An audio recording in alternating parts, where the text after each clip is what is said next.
ফেব্রুয়ারি মাসে কানাডার ইনফ্লেশনের হার 1.8%-এ নেমে এসেছে। জানুয়ারি মাসে এই হারটা ছিল 2.3%। সো আপাত দৃষ্টিতে দেখা যাচ্ছে যে হেডলাইন ইনফ্লেশনের হারটা জানুয়ারি মাসে যা ছিল তার চেয়ে ফেব্রুয়ারি মাসে খানিকটা কমে এসেছে। নিউজ মিডিয়া এটিকে রিপোর্ট করার ক্ষেত্রে তারাও বলেছে যে ইজি, মানে ইনফ্লেশনটা কিছুটা সহজ হয়ে এসেছে। ওয়েল, আপাত দৃষ্টিতে নাম্বারের দিকে তাকালে সেটি বোঝা যায়। দর্শক, স্ট্যাটিস্টিক্স কানাডা আজ সোমবার 16ই মার্চ তাদের যে প্রতি মাসে যে ইনফ্লেশন রিপোর্ট প্রকাশ করে সেটি প্রকাশ করেছে। সেখানে এই তথ্য উঠে এসেছে। এখন জানুয়ারি মাসের তুলনায় ফেব্রুয়ারি মাসে ইনফ্লেশনের হার বেশ খানিকটা কমে এসেছে। মিডিয়া যেটিকে হেডলাইনে বলছে ইজি হয়েছে, সেটি নিয়ে আমরা খুশি হব নাকি একটু ভেতরের দিকে তাকাবো?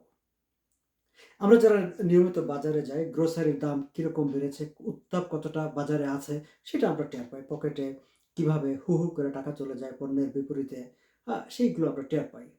কিন্তু সরকারি সংস্থা যখন বলছে যে ইনফ্লেশন খানিকটা কমেছে, তখন তার সঙ্গে একটু কন্ট্রাডিক্ট করে কিনা সেটি আবার আমাদেরকে একটু ভাবায়। ইকোনমিস্টরা কিন্তু আশা করেছিলেন, তাদের যে এক্সপেকটেশন ছিল, ফোরকাস্ট ছিল ফেব্রুয়ারি মাসে, তাদের ফোরকাস্টটা কিন্তু আরও একটু উপরের দিকে থাকবে ইনফ্লেশন, সেরকম ছিল, বরং তার চেয়েও একটু কমে গেছে। স্ট্যাটিস্টিক্স কানাডা রিপোর্টে তার একটা ব্যাখ্যা দেওয়া হয়েছে যে কী কারণে ইনফ্লেশন রেটটা এই যে মানে একটু এতটা নিম্নমুখী হয়েছে সেটা।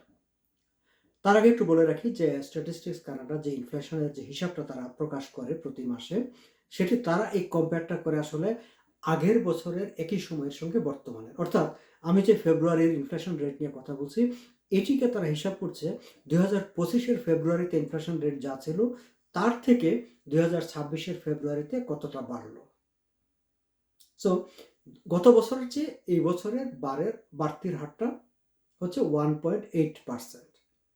গত বছরের জানুয়ারির তুলনায় এই বছরের জানুয়ারিতে 2.3% বেড়েছিল। ফলে জানুয়ারি থেকে এই মাসে এসে একটু কমে গেছে।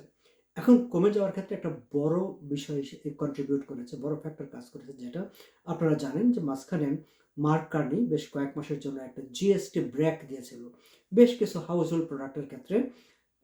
Not all across the board, বিশেষ কিছু যেগুলো মানে যেমন রেস্টুরেন্টে খাবার, খেলনা, এরকম আরও কিছু গৃহস্থলীর কাজে লাগে এমন কিছু পণ্যের ক্ষেত্রে জিএসটি ব্রেক দিয়েছিল, মানে জিএসটি লাগতো না। ফলে এই সময়টায় অনেক পণ্যই কেনা গেছে উইদাউট জিএসটি। সো জিএসটি ছাড়া যেহেতু কেনা গেছে, ফলে দামটা কম ছিল, এবং দামটা যেহেতু কম ছিল ফলে গত বছরে তো জিএসটি দিতে হয়েছে, গত বছরের দাম আর এই বছরের দামের মধ্যে এই পার্থক্যটা হয়েছে। এবং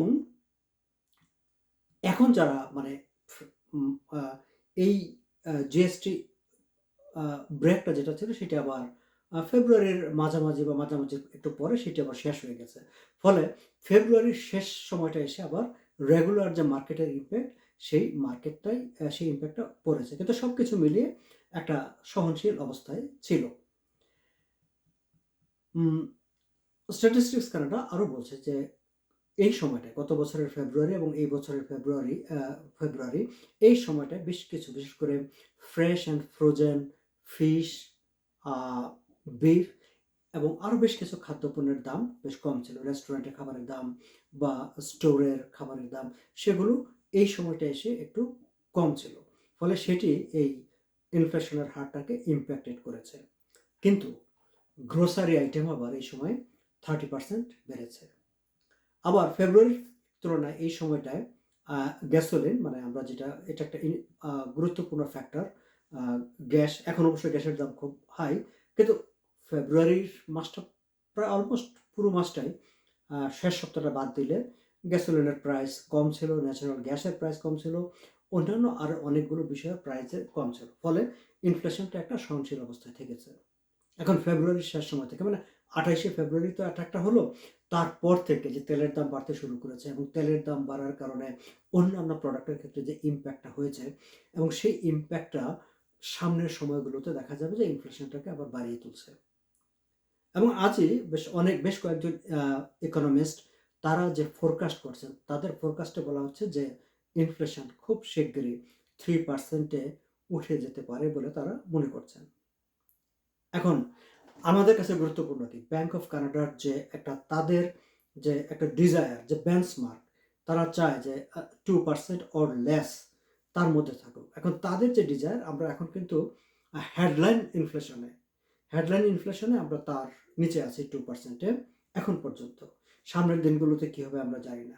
আবার যে কিন্তু ব্যাংক অফ কানাডা কিন্তু হেডলাইন ইনফ্লেশনটার দিকে তাকায় না। তারা কোর ইনফ্লেশনের দিকে তাকায়। সেই কোর ইনফ্লেশনটা কিন্তু তাদের যে বেঞ্চমার্ক 2% এর উপরে আছে। আই থিংক 2.3 or 2.5% এর মতো সেই জায়গাটায় আছে। বাট সামনের দিনগুলোতে যদি এটা বাড়তে শুরু করে, যেটিকে তারা মানে হেডলাইনকেই 3% হিসাবে আশঙ্কা করছেন ইকোনমিস্টরা। ফলে কোর ইনফ্লেশন তো আরো বেশি হবে। সেই ক্ষেত্রে কি হবে?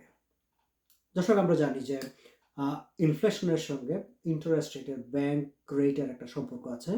18 মার্চ, এখন 16 মার্চ, মাঝখানে একদিন 18 March central bank of Canada তার ব্যাংক রেট অ্যানাউন্স করবে। তার আগে এই যে ইনফ্লেশন রেটের যে নাম্বারটা আমরা পেলাম, আমরা যদি হেডলাইন 1.8%টাকে ধরি তাহলে ব্যাংক অফ কানাডার একটু খুব মানে কি বলবো একটু রিল্যাক্স মুডে থাকবার কথা। যদিও আগের দিনের যে জব মার্কেট সার্ভে রিপোর্টে সেখানে প্রায় 84,000 জব লসের খবর এসেছে, সেইটা আবার তাদের জন্য একটা কনসার্নিং। এইটা আবার তাদের জন্য একটু রিল্যাক্স করার মতো। বাট কোর ইনফ্লেশনের মার্কেটের যে অবস্থা সামগ্রিক সেই বিষয়গুলো যদি বিবেচনায় নেয় তাহলে আবার ব্যাংক অফ কানাডাকে একটু কনজারভেটিভলি চিন্তা করতে হবে। এবং সেটি আমি আমার আগের এক ভিডিওতে আলোচনা করেছি। সেই ক্ষেত্রে হয়তো বা ব্যাংক অফ কানাডা এই সময়ে তার ইন্টারেস্ট রেট কোনো ধরনের হেরফের হয়তো করবেন না। কিন্তু আমাদের দিক থেকে অ্যাজ এ কনজিউমার হিসেবে আমাদের একটু চিন্তা করার বিষয় আছে, কারণ সামনের দিনগুলোতে হয়তো বা ইনফ্লেশন আরও একটু বেড়ে যেতে পারে।